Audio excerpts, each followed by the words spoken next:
Hello everyone, welcome back to Learner's Point. Today I am again come with my new video which is about positivism and post-positivism approach. This approach is very important in research field and in research field this approach defined each and every aspect. Like अगर भी जैसे NTA ने research aptitude में clearly mention किया है syllabus में कि ये चीज़ें आएंगी, तो उसमें से फर्स्ट जो थिंग थी मीनिंग एंड कैरेक्टरिस्टिक्स के बाद में अप्रोचेस दैट मीन्स कि यहाँ से जो है रिसर्च स्टार्ट होता है कि क्या अप्रोचेस हैं रिसर्च में. सो उसमें main approaches is positivism and post positivism approach. नाम भले ही बड़ा है बट इसका मीनिंग अगर एक तरह से देखा जाए, काफ़ी लोगों को ये टर्म जो है बहुत ही डिफ़िकल्ट लगता है, बट इसका मीनिंग मैंने इस वीडियो में ट्राई किया है कि बहुत ही इजी वे में इसको क्लियर मैं एक्सप्लेन करूं. सबसे पहले हम लोग ये पढ़ेंगे कि positivism and post positivism approach जो है वो कहाँ से आया है. So let's discuss about this concept.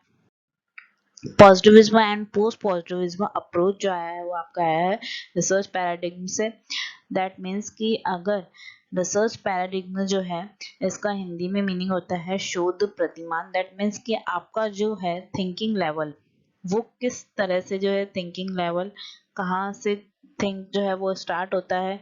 Like अगर किसी का जो माइंड होता है लॉजिकल होता है तो वो एक तरह से एक्सपेरिमेंटल वे में सोच सकता है या फिर साइंटिफिक वे में सोच सकता है, और किसी का माइंड जो होता है वो एक तरह से डिस्क्रिप्टिव वे में रहता है और एक तरह से सोशलाइज भी रहता है. सो उस चीज को जो बोलते हैं उस तरह की थिंकिंग को जो बोलते हैं वो बोलते हैं रिसर्च पैराडिग्म. उस चीज का जो है रिसर्च करना कि एज ए ह्यूमन बीइंग वो किस तरह से जो है सोच सकता है. So these approaches related with research paradigm and these approaches are the part of research paradigm. That means कि आपके जो दोनों approach है वो part है आपके research paradigm से और उससे ही related है. Research paradigm is a process which is related with the way of thinking about something and how to study different concept. That means कि अगर कोई person है उसकी किस तरह से जो है थिंकिंग है किसी एस्पेक्ट को लेके, और अगर उसके सामने कोई एस्पेक्ट है तो वो किस तरह से जो है उसको एक्सप्लेन कर सकता है और उसको किस तरह से जो है कॉन्सेप्ट को डिफाइन करेगा.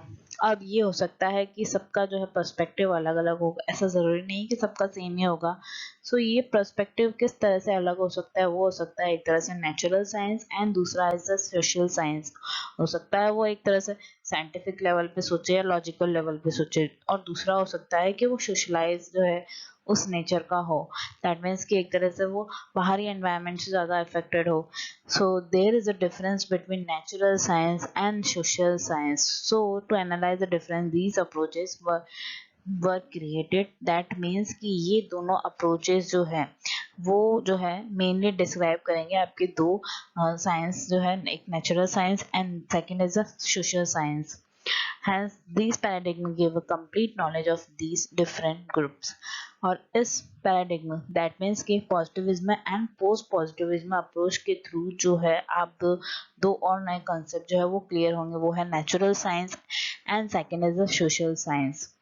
So let's discuss about the main point which is positivism and post positivism approach.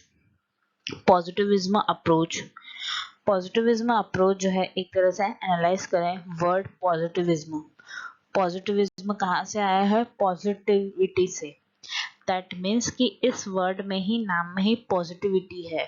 तो first is related with the positivism aspect.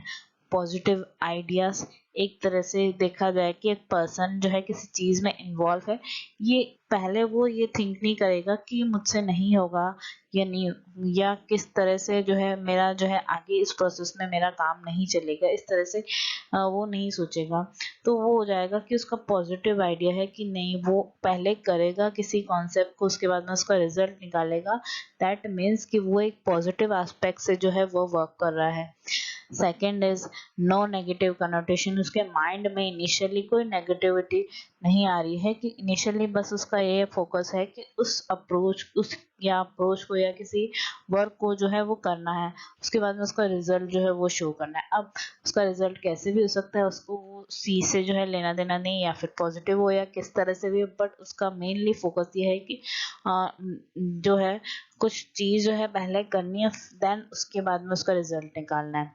Third is it is totally evidence based. Evidence that means कि आपका पूरा conclusion या फिर result.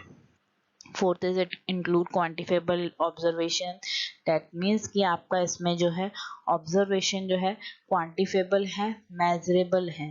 Positivism approach में एक चीज है वो लर्न करने लायक है, वो है कि ये किसके ऊपर बेस्ड है, वो है क्वांटिफेबल क्वांटिटेटिव अप्रोच के ऊपर बेस्ड है। वैसे रिसर्च मेथड में एक पार्ट है क्वांटिटेटिव मेथड, और उसमें हो सकता है कई बार एनटीए जो है रिवर्स क्वेश्चन भी कर ले कि भाई इसमें पॉजिटिविज्म अप्रोच आता है या फिर पोस्ट पॉजिटिविज्म, और इस तरह से जो है क्वेश्चन भी बन सकते हैं कि इसमें किस तरह का ऑब्जर्वेशन जो है वो इंक्लूड हो सकता है। सो जो है उसके लिए सबसे पहले बेसिक मीनिंग जो है वो समझ में आना जरूरी है। Fifth is there is a limited role of researcher which is up to data collection and interpretation. That means कि रिसर्चर का रोल जो है वो लिमिटेड है। पहले उसके पास जो है एक प्रॉब्लम आई है, उसको सॉल्व करना है। उसने ये नहीं सोचा है पॉजिटिव है नेगेटिव है, कुछ आइडिया ये नहीं सोचा है, बस एक तरह से ये है कि उसको ये जो रोल है वो करना है। सबसे पहले उसको एक प्रॉब्लम सॉल्व करनी है, उसके लिए डाटा कलेक्ट करना है, इंटरप्रेट करना है। दैट मीन्स कि इसका रोल कहाँ तक लिमिटेड हो गया कि उस प्रॉब्लम को सॉल्व करना है। तो एक तरह से पॉजिटिव आइडिया होगा, बट एक लिमिटेड रोल हो गया कि ओनली इस प्रॉब्लम को ही सॉल्यूशन जो है उसका निकालना है। Six is there is a cause and effect relationship. Cause and effect relationship आता है आपके एक्सपेरिमेंटल अप्रोच में और एक्सपेरिमेंटल मेथड ऑफ रिसर्च में, और जिसका मीनिंग होता है कि पहले जो है किसी प्रॉब्लम को सॉल्व करने का क्या रीजन है, क्या कॉज है, देन उसका इफेक्ट, अगर उस प्रॉब्लम को सॉल्व कर दिया तो उसका इफेक्ट क्या है, रिजल्ट क्या है। Seven that generally based on experiments. एक तरह से एक्सपेरिमेंट के ऊपर ही बेस्ड है। अगर किसी का पॉजिटिव आइडिया है तो वो पहले एक्सपेरिमेंट भी करेगा, वो ये सोचेगा नहीं कि नहीं मेरे से नहीं होगा या क्या। तो ये है एक पॉजिटिविज्म अप्रोच। मैंने इसमें ट्राई किया है कि बहुत ही सिंपली वे में इसको एक्सप्लेन करूं, और इसी पॉइंट्स के थ्रू मैंने इसलिए एक्सप्लेन किया है जिससे जो है एक क्लियर कट आइडिया हो जाए कि पॉजिटिविज्म अप्रोच का मीनिंग एक्चुअल में क्या है। सो आगे डिस्कस करते हैं कि पोस्ट पॉजिटिविज्म अप्रोच क्या है। पोस्ट पॉजिटिविज्म अप्रोच ये एक तरह से मान के चलो इसका रिवर्स जो है मीनिंग हो जाएगा पॉजिटिविज्म का। फर्स्ट इसमें है it support the idea of social science. That means कि वो क्या था, natural science. Social science that means कि आपका डिस्क्रिप्टिव डाटा और ये सब सारा थिंग्स जो है पोस्ट पॉजिटिविज्म में आएगा। Second is totally based on what method should be applied in particular study. सबसे पहले इसमें एक और चीज़ जो है वो अच्छी है कि भाई इसमें कुछ भी डिफाइन नहीं है कि भाई कहाँ से आइडिया आया है, क्या एक तरह से डिस्क्रिप्टिव जो है वो चीज़ आएगी कि ना आपने कोई भी चीज़ की है, आपने समझा है, उस मेथड को अप्लाई किया है आपके पर्टिकुलर स्टडी में। उसके बाद में third is there is a lack of reality. कई बार इसमें जो है आपने जो थिंकिंग किया है वही मेथड जो है यूज में ले लिया, स्टडी कर ली है, बट वो रियलिटी से बहुत ही दूर है। एक तरह से पोस्ट पॉजिटिविज्म अप्रोच कि आप जो है रियलिटी से आपका कोई लेना देना नहीं है इस चीज में। It emphasise the meaning and creation of new knowledge.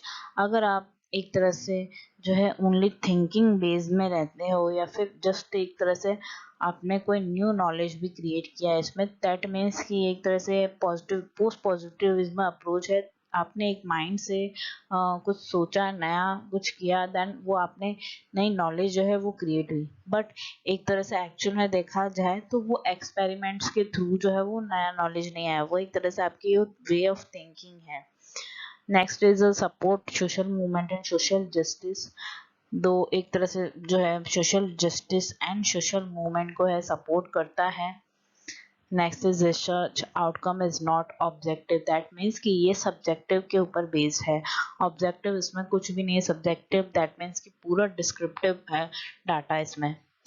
Last is some time researcher apply similar method of investigation, like अगर किसी ने कोई इसी फील्ड में रिसर्च स्टार्ट किया है तो उसका जो है फॉर्मूला यही है कि जस्ट एक तरह से उसका वे ऑफ थिंकिंग रह जाता है कि मुझे एक फॉर्मेलिटी करनी है, लाइक कोई भी मेथड अप्लाई कर लिया जो पहले किसी ने अप्लाई कर रखा हो, उस पर इन्वेस्टिगेशन कर लिया और मैक्सिमम उसका चीज़ का रिजल्ट भी उसको पता ही होता है कि ये रिजल्ट आएगा। सो समवेयर इसमें जो है एक तरह से लर्निंग जो है एबिलिटी नहीं क्रिएट होती है, और उसमें ये रहता है कि एक तरह से आपके पास ऑलरेडी कुछ डाटा गिवन है और उसको यूज में लेना है for further purpose. So it is एक तरह से माने तो एक तरह से एक लिमिटेड जो है वो थिंकिंग हो जाती है just to use the method.